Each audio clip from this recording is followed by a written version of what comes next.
Ini adalah cerita tentang seorang wanita miskin yang hidupnya sangat menderita setelah diceraikan suaminya. Lalu dia pergi ke hutan dan bertemu dengan harimau putih raksasa.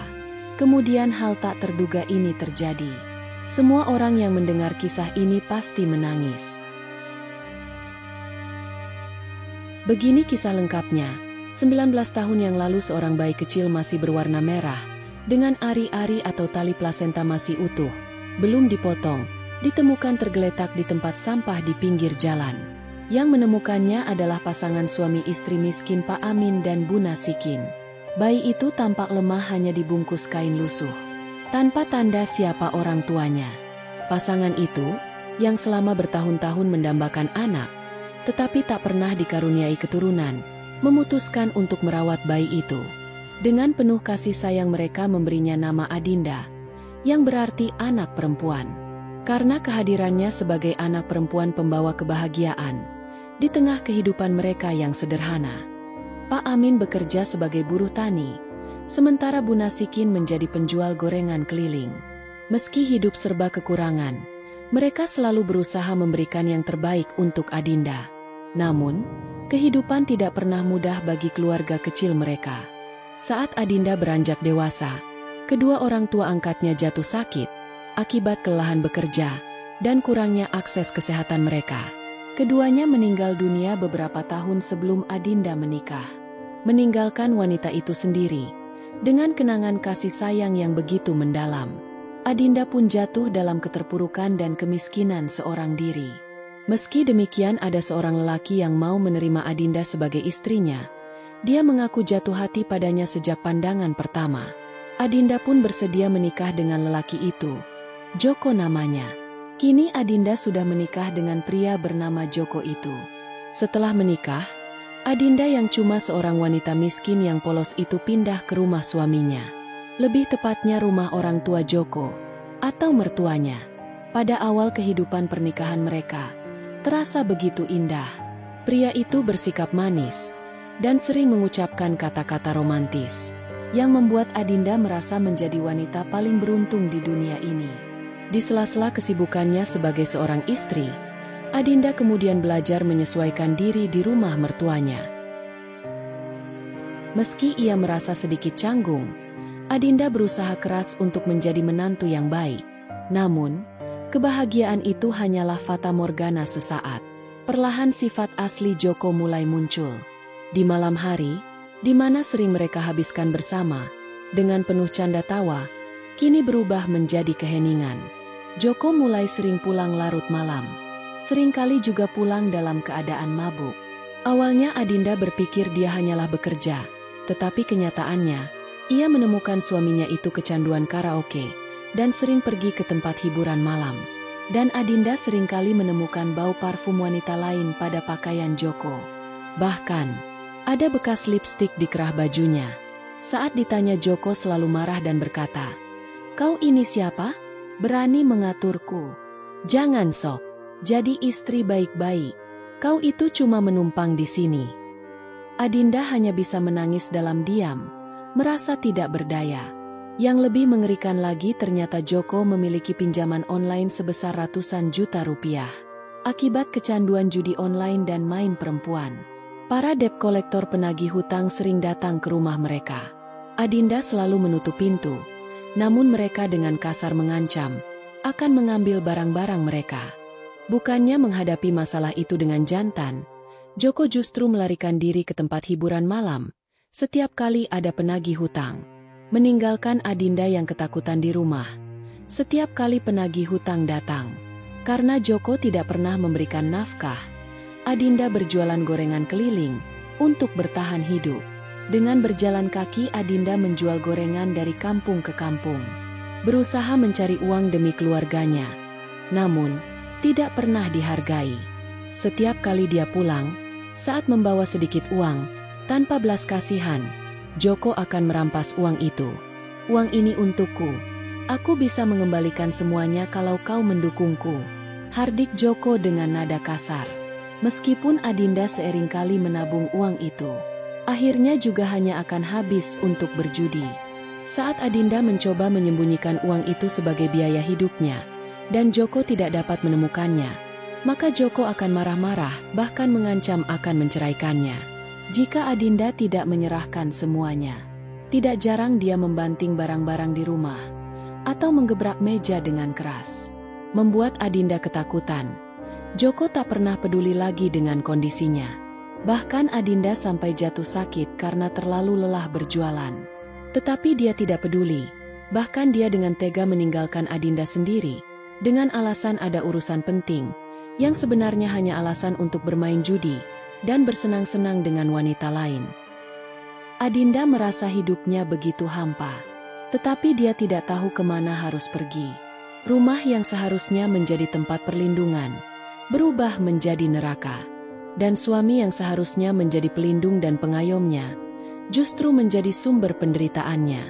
Dalam keputusasaan Adinda selalu berdoa agar Tuhan memberinya kekuatan untuk bertahan. Meskipun Adinda merasa tidak ada lagi yang peduli padanya di dunia ini. Dari awal ibu mertuanya yang bernama Bu Retno, sudah menunjukkan ketidaksukaannya terhadap Adinda. Baginya Adinda hanya wanita kampung, yang tidak pantas masuk ke dalam keluarganya. Sejak hari pertama Adinda tinggal di rumah itu, Ibu Retno sering mengatakan sindiran pedas yang menusuk hati. Apa yang bisa diharapkan dari wanita seperti ini? Lihat saja, kamu hanya akan jadi beban untuk anakku, katanya tanpa peduli perasaan Adinda. Setiap kali ada konflik antara Adinda dan Joko, Bu Retno selalu menyalahkan Adinda, seolah semua kesalahan ada di pundak menantunya. Bahkan ketika Joko jelas-jelas menghabiskan uang, Bu Retno selalu menyalahkan Adinda sebagai pihak yang menghambur-hamburkan uang, dengan alasan bahwa jualan gorengannya tidak pernah menghasilkan apa-apa. Bu Retno sering mengumpulkan tetangga, hanya untuk menggunjing Adinda, menceritakan hal-hal buruk yang tidak pernah dilakukan oleh menantunya itu. Puncak kekejaman Bu Retno terjadi saat ia secara terang-terangan menuduh Adinda berselingkuh, hanya karena melihat Adinda berbicara dengan seorang penjual jamu di depan rumah. Dia itu wanita yang tidak setia pada suaminya. Dasar perempuan tak tahu malu. Aku sudah bilang dari awal wanita seperti kamu tidak punya harga diri, ujarnya di hadapan para tetangga, membuat Adinda merasa sangat terhina. Tidak cukup sampai di situ, Bu Retno bahkan memaksakan Adinda untuk mencuci pakaian kotor seluruh keluarga besar setiap hari, dan mengurus pekerjaan rumah tangga tanpa henti, seperti seorang pembantu tanpa bayaran. Jika pekerjaan rumah sedikit saja tidak sempurna, maka Bu Retno akan marah. Bagi Adinda, hidupnya berubah menjadi neraka setelah menikah dengan Joko, dan tinggal di bawah atap mertuanya. Suatu hari seperti biasa, Adinda berjalan dari kampung ke kampung menjajakan gorengannya. Namun, tanpa sepengetahuannya ada seorang penjual gorengan lainnya, yang merasa iri, karena gorengan Adinda lebih laris darinya. Penjual iri itu, dengki dan bertujuan menyusun rencana jahat, untuk menghancurkan reputasi Adinda. Ia menyuruh seorang pria, untuk membeli gorengan dari Adinda, lalu berpura-pura keracunan. Setelah memakannya, pria itu mulai berteriak-teriak di depan banyak orang, mengatakan bahwa gorengan Adinda membuatnya sakit perut, dan hampir membuatnya pingsan. Keributan pun terjadi, dan para warga yang melihat segera berkerumun. Mereka mulai berbisik-bisik, menyalahkan Adinda, tanpa mencoba mencari tahu kebenarannya. Dalam sekejap, kabar bahwa gorengan Adinda beracun berhasil menyebar ke seluruh desa. Nama baik Adinda hancur. Bahkan ada warga yang merekam kejadian itu dan menyebarkannya di media sosial, membuat cerita ini viral hingga ke desa-desa lain. Setelah kejadian itu, semua orang mulai membenci Adinda. Setiap kali Adinda melewati jalan, warga meludah ke tanah, atau langsung menutup pintu rumah mereka. Bahkan ada yang sengaja melempar batu ke arah keranjang dagangannya, menghancurkan gorengan yang masih tersisa. Beberapa anak-anak bahkan mengejeknya sambil berteriak, "Penjual gorengan racun. Jangan-jangan dia mau membunuh kita semua." Adinda mencoba menjelaskan bahwa semua itu fitnah, tetapi tidak ada yang mau mendengarkan. Lebih buruk lagi, mertua Adinda, Bu Retno, menggunakan kesempatan ini untuk memprovokasi Joko agar menceraikannya. Lihatlah perempuan itu, tidak hanya mempermalukan keluarga kita, tapi dia juga membawa aib ke seluruh desa. katanya dengan penuh kebencian. Akhirnya dengan pengaruh dan tekanan dari ibunya Joko menceraikan Adinda. Tanpa ragu Adinda diusir dari rumah, tanpa membawa apapun. Hanya meninggalkan kenangan pahit yang menghancurkan hatinya. Dengan langkah gontai, Adinda menahan air mata yang terus mengalir di pipinya. Adinda meninggalkan rumah itu. Dia juga kehilangan segalanya. Nama baik, cinta dan juga harapannya untuk masa depan. Setelah diusir dari rumah Joko, Adinda terpaksa hidup di jalanan. Tanpa tempat untuk berlindung. Malam-malamnya dihabiskan tidur di emperan toko. Dengan tubuh menggigil kedinginan tanpa alas dan selimut. Hanya ditemani pakaian lusuh yang tidak mampu menghalau angin malam. Untuk bertahan hidup Adinda mulai memungut sisa makanan dari tong sampah. Seringkali, ia harus berebut dengan kucing atau anjing di tempat sampah. Dan setiap kali ia mencoba meminta belas kasihan kepada warga, mereka malah memaki atau mengusirnya. Pergi sana, jangan ke tempat ini. Terlihat seorang ibu yang melemparkan air kotor ke arahnya. Bahkan ada seorang pria yang dengan sengaja menendang keranjang sampah saat Adinda sedang memungut sisa-sisa makanan. Membuatnya jatuh tersungkur. Tubuhnya yang lemah, seringkali diserang demam karena kekurangan gizi. Tetapi tidak ada seorang pun yang peduli padanya. Semua pandangan yang ia terima hanyalah jijik dan penuh kebencian. Keadaan Adinda semakin parah. Ketika warga desa mulai menganggap kehadirannya sebagai ancaman. Beberapa kali Adinda mencoba mencari tempat berteduh di bawah pohon atau dekat pasar. Tetapi warga segera mengusirnya dengan ancaman dan teriakan. Suatu hari dalam sebuah musyawarah desa, mereka memutuskan bahwa Adinda tidak boleh lagi tinggal di desa itu. Dia membawa nasib buruk ke desa ini. Biarkan dia pergi kemana saja, asal tidak di sini. Celetuk seorang warga dengan nada penuh kebencian. Diikuti tepuk tangan tanda setuju dari yang lain. Ketika kabar itu sampai ke Adinda, ia hanya bisa menangis sambil memohon. Tolong beri saya sedikit waktu. Saya tidak punya tempat lain. Namun, permohonannya tidak digubris. Seorang warga bahkan meludahi wajah Adinda sambil berkata, "Jangan pernah kembali ke desa ini lagi." Dengan tubuh yang lemah dan hati yang hancur, Adinda berjalan sendirian menuju hutan. Tidak tahu bagaimana ia akan bertahan di tempat asing itu. Di setiap langkahnya, air matanya terus mengalir, membawa rasa sakit dan kehancuran yang tiada akhir. Di tengah hutan yang sunyi dan penuh ancaman, Adinda hidup sendirian dengan hati yang remuk dan tubuh yang lemah. Mengandalkan sisa tenaga, Adinda mulai mengumpulkan ranting dan daun besar untuk membuat gubuk kecil sebagai tempat berteduh. Gubuk itu jauh dari layak. Saat hujan tiba, gubuk itu bocor dan tidak cukup hangat untuk melindungi dari terpaan angin di malam hari. Adinda senantiasa menahan tangis mengingat semua penderitaan yang telah ia lalui. Kadang-kadang ia terbangun di malam hari karena suara binatang buas atau mimpi buruk yang menghantuinya.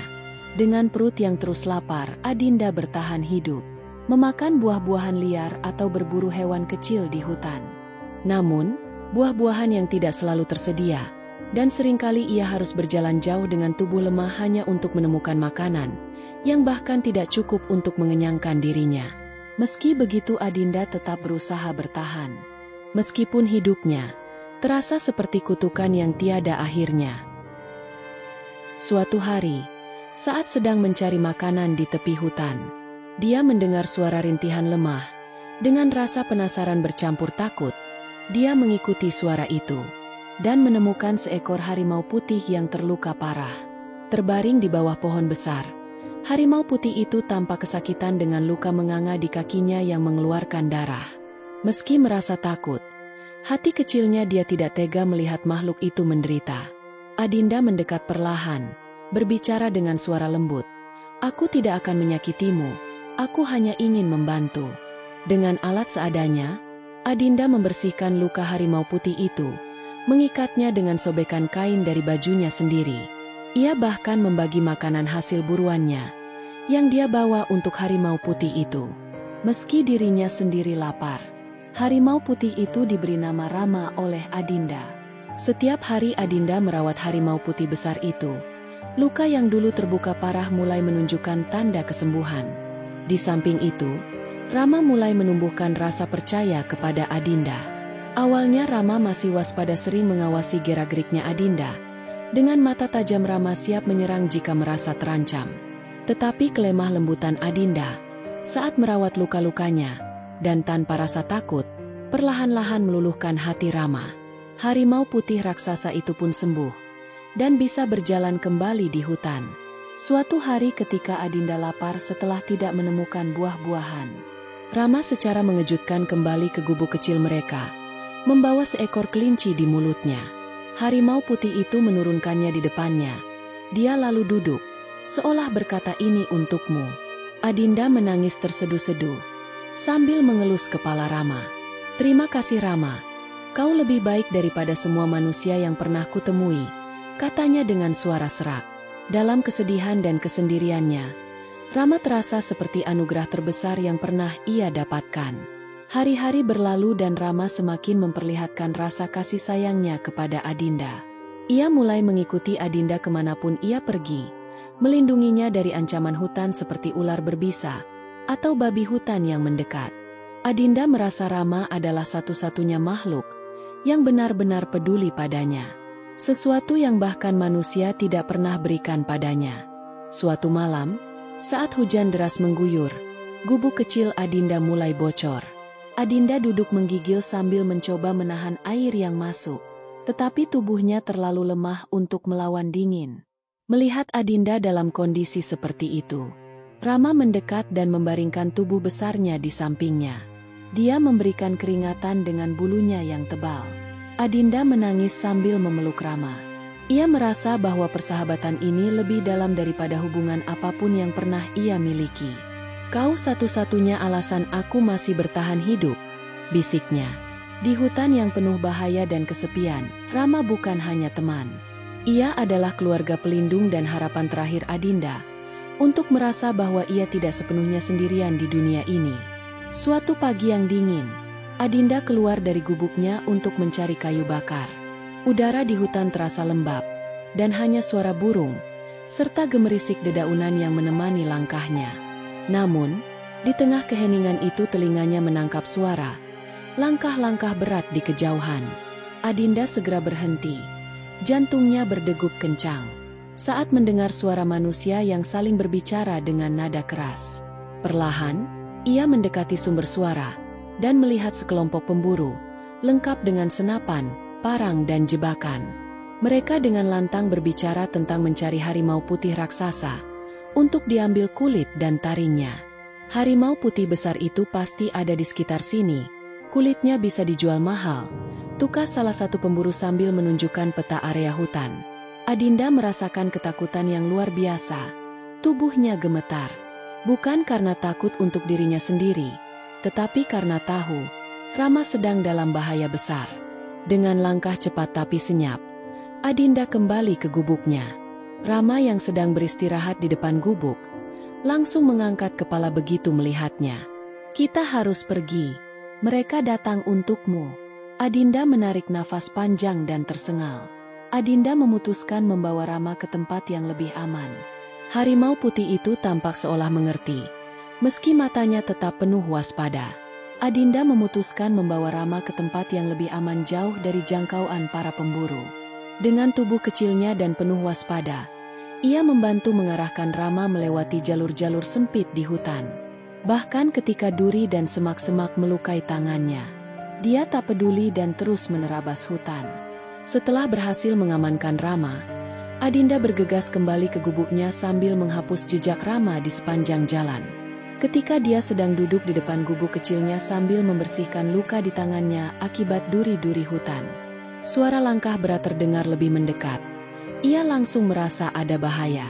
Beberapa saat kemudian, dari balik semak-semak, seorang pemburu muncul dengan senapan di tangan dan tatapan penuh ancaman. "Hai perempuan, kami tahu kau tinggal di sini. Katakan di mana harimau putih itu?" teriak salah satu dari mereka dengan suara lantang. Adinda mencoba tetap tenang, meski tubuhnya gemetar ketakutan. "Saya tidak tahu apa yang kalian maksud. Saya tidak pernah melihat harimau putih." Jawabnya dengan suara bergetar. Tapi para pemburu itu tidak percaya. Salah satu dari mereka mendekat dengan wajah penuh kemarahan. Jangan bohong. Kami tahu ada jejak harimau putih di sekitar sini. Jangan pikir kau bisa menyembunyikannya dari kami. Gertaknya sambil mengarahkan senapan ke wajah Adinda.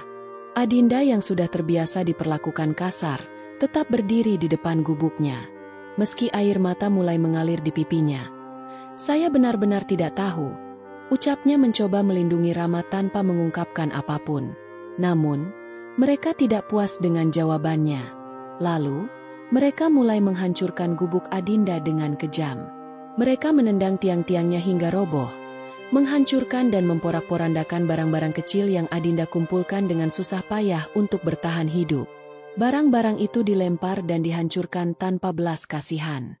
Kami akan kembali. Dan jika kami menemukan harimau putih itu, kau akan menyesal. Ancam salah satu pemburu sebelum pergi meninggalkannya. Adinda hanya terduduk di tanah, lalu menangis terseduh-seduh, memeluk sisa-sisa gubuknya, yang kini hanya berupa tumpukan kayu dan daun kering. Dalam hatinya ia merasa hancur, tidak hanya karena kehilangan satu-satunya tempat berlindung, tetapi juga sangat mengkhawatirkan sahabatnya Rama. Dalam tangis yang tak kunjung reda, Rama yang selalu mengawasi Adinda dari kejauhan, mendekat. Saat Rama duduk di depannya, Adinda memeluknya sambil berkata, "Aku tidak akan membiarkan mereka menyakitimu Rama. Apapun yang terjadi aku akan melindungimu." Sambil matanya terus menangis, Rama memandangnya dengan tatapan yang tajam, seolah menunjukkan rasa sakit dan ketidakberdayaan. Ketika malam tiba dan hutan mulai sunyi, Rama mendekati Adinda yang terduduk lemah. Dia terlihat semakin kurus dan wajahnya yang pucat menunjukkan kelelahan luar biasa. Tanpa tempat berlindung dari dingin malam, Adinda menggigil sambil meringkuk di bawah sisa kain lusuh yang ia miliki. Rama dengan tubuh besarnya berbaring di sampingnya. Dia mencoba memberikan kehangatan dengan bulunya. Harimau putih itu selalu mengerti bahwa Adinda kini benar-benar butuh kekuatan untuk melindungi dirinya. Beberapa hari kemudian kondisi Adinda memburuk. Tubuhnya demam, nafasnya tersengal, dan ia tidak mampu lagi berdiri. Adinda hanya bisa terbaring lemah di atas dedaunan kering, tanpa ada siapapun untuk membantunya. Rama yang melihat keadaan itu tampak berusaha membangunkan sahabatnya. Harimau putih raksasa itu tampak gelisah. Ia mondar-mandir di sekitar Adinda. Sesekali menghembus pelan seolah berusaha membangunkan sahabatnya. Akhirnya dengan naluri yang kuat, Rama meninggalkan tempat itu dan berlari menuju sungai terdekat. Ia menunggu dengan sabar di tepi sungai, dan begitu seekor ikan muncul, Rama menerkam dan menyelam. Untuk menangkapnya, dengan sigap Rama membawa ikan segar itu di mulutnya. Rama kembali ke Adinda. Harimau putih itu meletakkan ikan tersebut di dekat wajah Adinda, dan dengan lembut menjilat wajah Adinda, membuat Adinda sadar. Tangisan haru Adinda akhirnya pecah saat ia melihat ikan itu. Dengan tangan yang gemetar ia memakannya sedikit demi sedikit ikan mentah itu. Meski air mata terus mengalir. Malam-malam selanjutnya, Rama tetap terjaga di sisi Adinda, memastikan bahwa sahabatnya tetap aman. Rama ini tidak pernah meninggalkan Adinda, bahkan saat bahaya mengintai. Persahabatan mereka kini bukan hanya soal kasih sayang, tetapi juga soal kehidupan dan pengorbanan yang tak tergantikan. Setelah berhari-hari terbaring sakit, Adinda akhirnya mulai merasa tubuhnya sedikit membaik. Meski masih lemah, dia tahu bahwa bertahan di tempat itu hanya akan membahayakan dirinya dan Rama. Pemburu bisa datang kapan saja, dan ia tidak ingin Rama yang sudah berkali-kali menyelamatkannya menjadi korban. Dengan tekad yang tersisa, mereka berjalan untuk pergi lebih jauh ke dalam hutan, meninggalkan semua kenangan di gubuk itu. Rama seperti biasa tidak pernah meninggalkannya.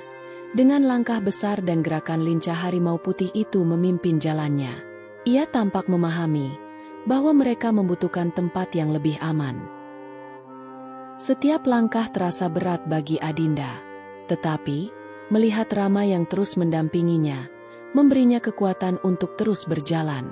Setelah perjalanan panjang, akhirnya mereka menemukan sebuah gua tersembunyi, di bawah tebing tinggi terlindung dari pandangan siapapun.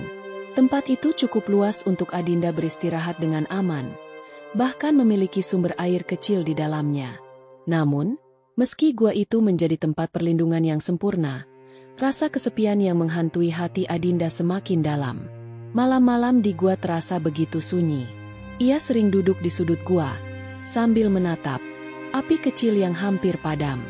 Air mata Adinda mengalir tanpa henti, membayangkan hidupnya yang dulu, saat ia masih memiliki sedikit harapan akan cinta dan keluarga. Saat ini, dia merasa benar-benar terputus dari dunia manusia. Hanya berteman dengan seekor harimau putih yang setia. Namun, bahkan di tengah kesepian itu, setiap kali Rama duduk di sampingnya, menatapnya dengan mata lembut, Adinda merasa bahwa kehadiran harimau putih itu adalah satu-satunya alasan ia mampu bertahan. Suatu pagi dalam keheningan, tiba-tiba terdengar suara tangisan kecil yang terputus-putus. Rama yang sedang berjaga di sekitar gua langsung waspada. Harimau putih besar itu mendongakkan kepala, mendengar dengan seksama arah suara tersebut. Dengan langkah hati-hati, Rama mengikuti suara itu, hingga menemukan seorang anak kecil yang tersesat, duduk di bawah pohon, dengan tubuh kotor dan penuh luka. Anak itu menangis keras, wajahnya kotor oleh tanah, dan pakaiannya compang-camping, robek karena terkena duri dan semak. Melihat seekor harimau putih raksasa, anak itu semakin takut. Awalnya anak itu terkejut dan hingga berlari.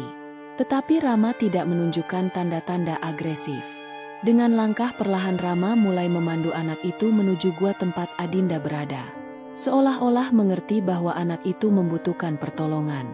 Adinda terkejut luar biasa ketika melihat Rama datang bersama seorang anak kecil. Tubuh anak itu begitu kurus, wajahnya penuh dengan rasa takut, dan matanya terus mengawasi Rama dengan cemas. Adinda segera bersimpuh di depan anak itu, mencoba menenangkannya. "Jangan takut. Rama tidak akan menyakitimu. Kamu aman di sini," ucap Adinda dengan suara lembut, sambil menyentuh pundak anak itu. Anak itu mulai menangis lagi. Kali ini bukan karena ketakutan, tetapi karena rasa lega. Setelah akhirnya bertemu seseorang yang terlihat peduli, Adinda segera memberinya makan dari persediaan buah-buahan yang ia miliki, meski jumlahnya sangat terbatas. Saat anak itu makan dengan lahap, Adinda tak kuasa menahan air mata. Dia teringat pada dirinya sendiri, yang pernah begitu lemah dan tak berdaya, seperti anak kecil ini. Adinda berjanji dalam hatinya, untuk melindungi anak kecil ini, sama seperti Rama telah melindunginya. Persahabatan mereka bertiga kini terasa seperti takdir, yang saling mempertemukan mereka di saat-saat paling sulit. Ketika akhirnya anak itu merasa cukup nyaman untuk berbicara, dia memperkenalkan dirinya sebagai Siti, dengan suara kecil yang masih bergetar karena ketakutan.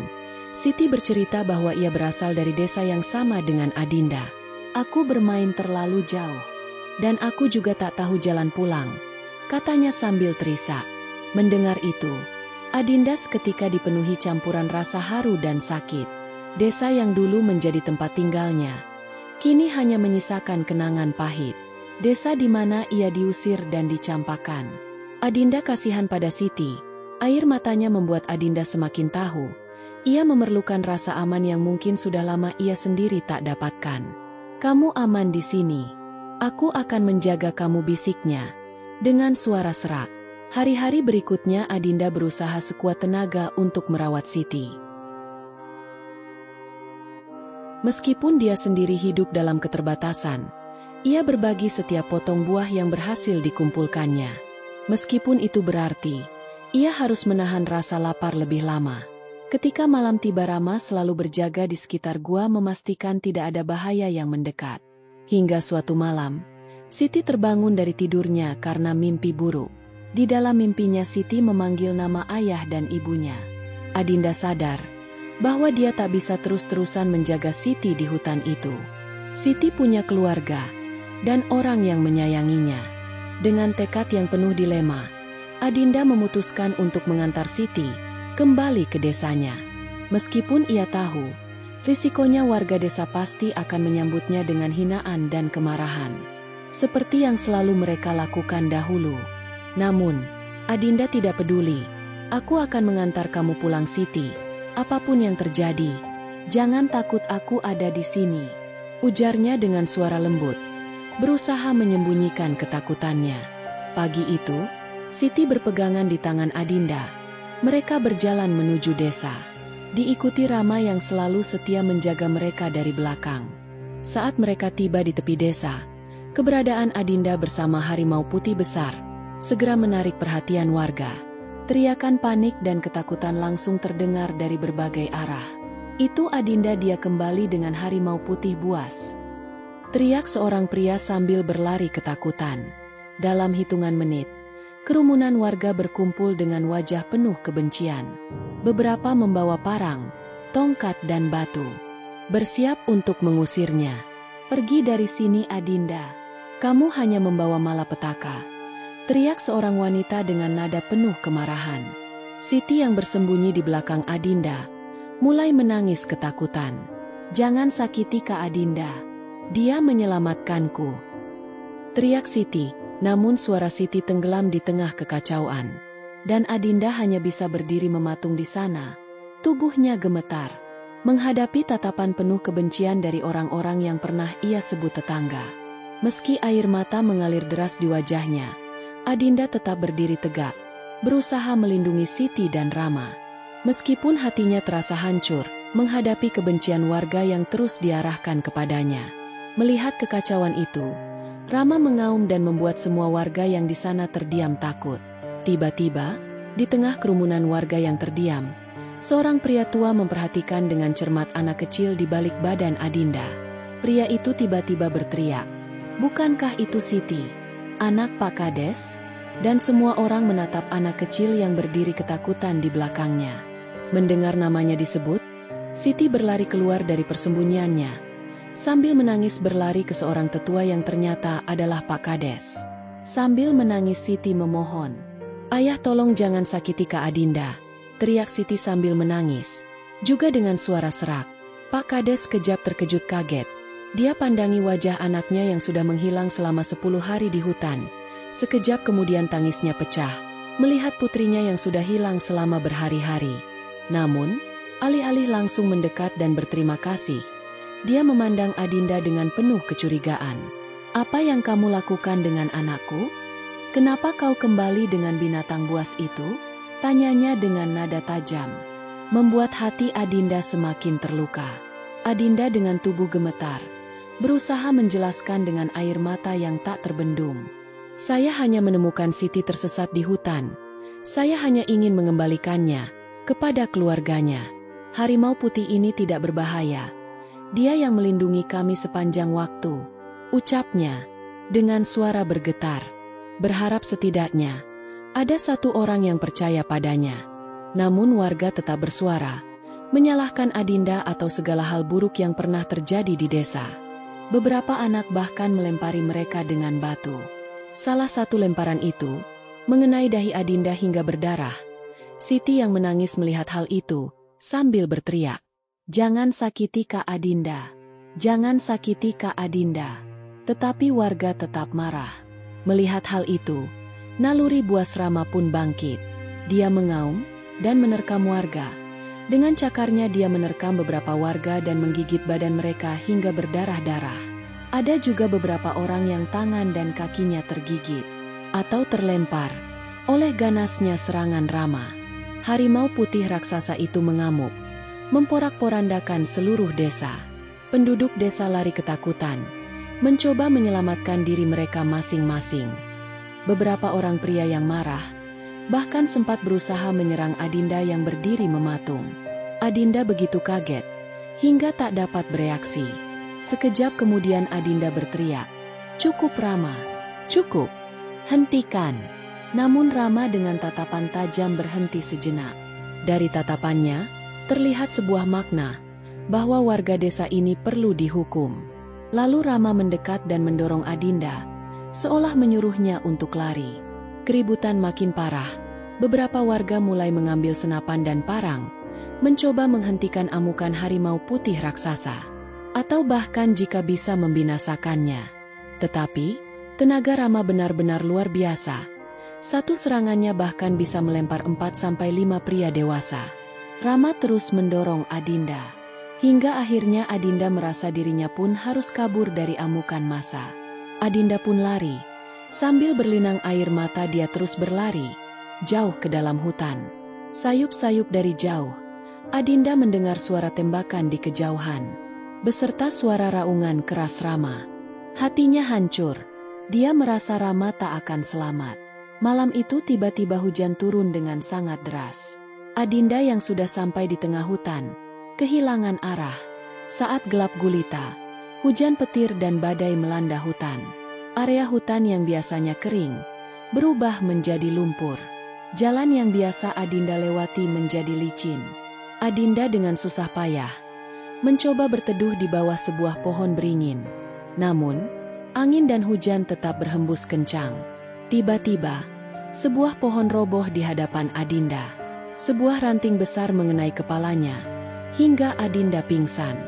Saat Adinda sadar, sang fajar menyambut, pagi telah menyingsing. Adinda menyingkirkan ranting dan daun-daun yang menutupi tubuhnya yang penuh lumpur, akibat hujan badai semalam. Tiba-tiba, dari kejauhan Adinda melihat sosok yang dia kenali. Rama si harimau putih raksasa datang kepadanya. Dengan badan penuh luka dan langkah gontai, harimau putih raksasa itu mendekat. Adinda langsung berlari ke arahnya dan memeluknya. Tubuh Rama penuh luka sabetan parang, memar dan luka tembakan. Nafasnya tersengal. Tubuhnya yang gagah gemetar dan terlihat lemah. Bulunya yang putih kini kotor penuh darah dan lumpur. Adinda menangis memeluknya. "Rama, jangan tinggalkan aku Rama." Sambil air matanya terus mengalir deras. Namun Rama sudah tidak kuat lagi. Di balik wajah Rama tersirat kepuasan. Karena dia telah berhasil membalaskan dendam Adinda pada warga desa itu. Bulunya yang putih itu kini penuh lumpur dan darah. Pandangannya melemah dan sekejap kemudian Rama menggesekkan wajahnya ke wajah Adinda sebagai tanda perpisahan terakhir mereka. Harimau putih raksasa itu menutup mata dalam keabadian.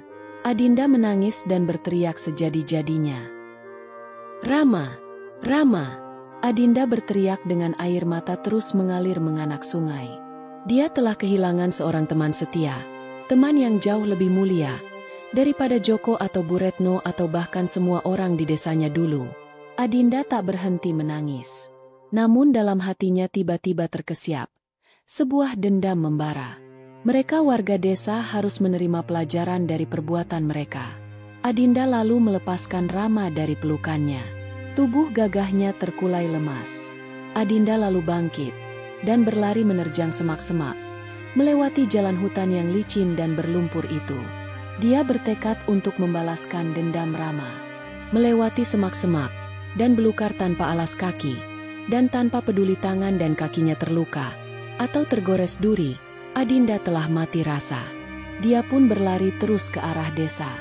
Namun, alangkah terkejutnya Adinda saat sampai di tepi desa. Dia tak melihat apapun selain tanah kosong. Desanya telah lenyap. Rupanya, akibat hujan badai semalam, desa itu telah tertimbun tanah longsor. Adinda mendekat, dan dia tak menemukan apapun selain tanah coklat yang basah. Desanya telah hilang di telan bumi. Hanya beberapa puing atap-atap rumah yang sedikit menyembul dari balik tanah bercampur lumpur itu.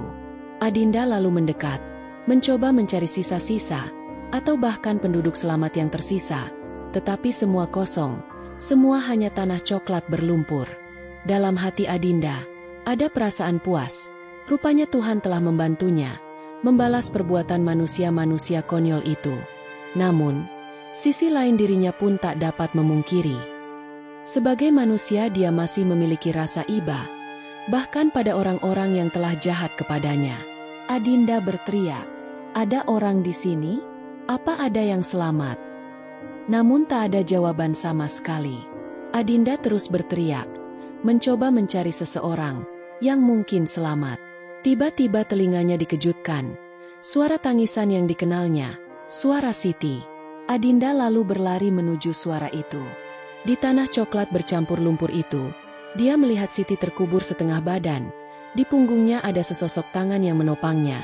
Rupanya tangan itu adalah Pak Kades, ayahnya Siti. Langsung saja Adinda menggali dan menyelamatkan Siti. Siti hanya menangis terisak sambil memanggilnya, "Kak Adinda, Kak Adinda." Adinda menenangkan Siti. "Tenang Siti, kakak di sini. Aku akan menyelamatkanmu." Adinda menggali tanah itu dengan tangannya. Tanpa peduli jari jemarinya berdarah. Segera ditariknya tubuh Siti yang penuh lumpur dan kotor. Lalu dipeluknya erat anak kecil itu. Keduanya menangis terseduh. Saat situasi kemudian tenang, Siti menarik-narik tangan Adinda. Dia seolah ingin menunjukkan sesuatu. Di balik tangan Pak Kades yang telah tertimbun tanah itu, Siti menunjuk sebuah tas besar. Adinda penasaran. "Apa yang hendak kamu tunjukkan, Siti?" Namun Siti tak berbicara. Dia hanya menunjukkan saja tas itu pada Adinda. Adinda yang penasaran, lalu mencoba menarik tas punggung besar itu. Ternyata cukup berat. Lalu, Adinda pun mencoba menggali tas punggung itu dari dalam tanah. Sekelebat terlihat wajah Pak Kades yang tertimbun tanah, hancur sebagian.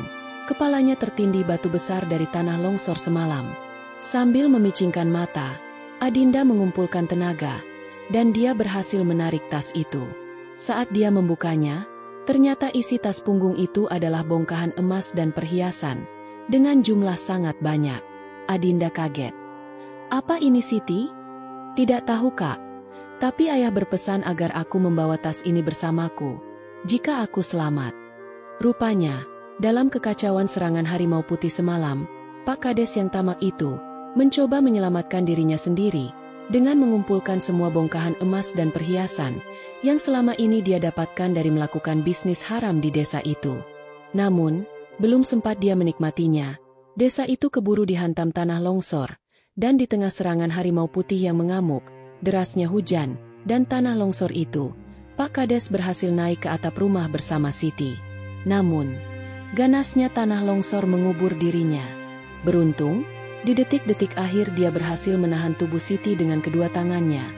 Sebelum akhirnya mereka terkubur tanah bercampur lumpur itu. Siti juga bercerita bahwa beberapa menit sebelum tanah longsor, di tengah amukan Rama si harimau putih, di desa, terdengar suara gemuruh yang sangat keras. Anehnya, Rama langsung berhenti dari amukannya dan tiba-tiba saja melompat ke atas atap-atap rumah, lalu kabur menuju hutan. Itulah sebabnya Rama berhasil mencapai tempat Adinda yang pingsan di hutan. Tidak berapa lama kemudian, terdengar sayup-sayup suara helikopter mendekat. Rupanya helikopter berwarna oranye itu adalah para petugas Basarnas yang mencoba mencari korban selamat. Adinda dan Siti pun sontak berteriak. Dengan sekuat tenaga mereka melambai-lambaikan tangannya. Helikopter itu pun segera mendekat dan beberapa petugas SAR menyelamatkan Adinda dan Siti, mengangkut mereka berdua ke atas helikopter. Saat petugas itu bertanya apakah tidak ada korban lagi, dengan isak tangis Adinda menggeleng. Mereka berdua pun segera naik dan dibawa ke kota. Tetapi, dari balik jendela helikopter di kejauhan, Adinda bisa melihat sebuah rumah yang sangat dikenalinya. Rumah Joko dan Bu Retno, mantan suami dan mertuanya. Dari jendela heli itu, Adinda melihat sosok yang sangat dia kenal. Dia melihat Joko. Dia sepertinya sedang terhimpit tiang rumahnya sedang melambai-lambaikan tangan seperti meminta pertolongan. Namun saat salah satu petugas SAR bertanya pada Adinda, "Ada apa, Dek? Apa kamu melihat sesuatu?" Adinda hanya menggelengkan kepala dan berkata, "Tidak ada, Pak. Saya hanya merenung, bagaimana nasib kami berdua nanti." Si petugas lalu berkata, "Tenang saja, Dek. Kamu dan adikmu akan dibiayai pemerintah sebagai korban bencana alam." Sekejap saja bayangan Joko sudah tak terlihat dari jendela helikopter. Adinda pun merasa lega dan di dalam hatinya juga dia merasakan ada kepuasan tersendiri. Melihat Joko dan Bu Retno mendapatkan balasan setimpal akan kejahatannya. Adinda lalu memeluk Siti dan mengatakan, "Kelak kita akan hidup makmur, Siti. Tenang saja, kakak akan menjagamu." Sambil tangan Siti terus mendekap erat tas punggung besar berisi emas itu.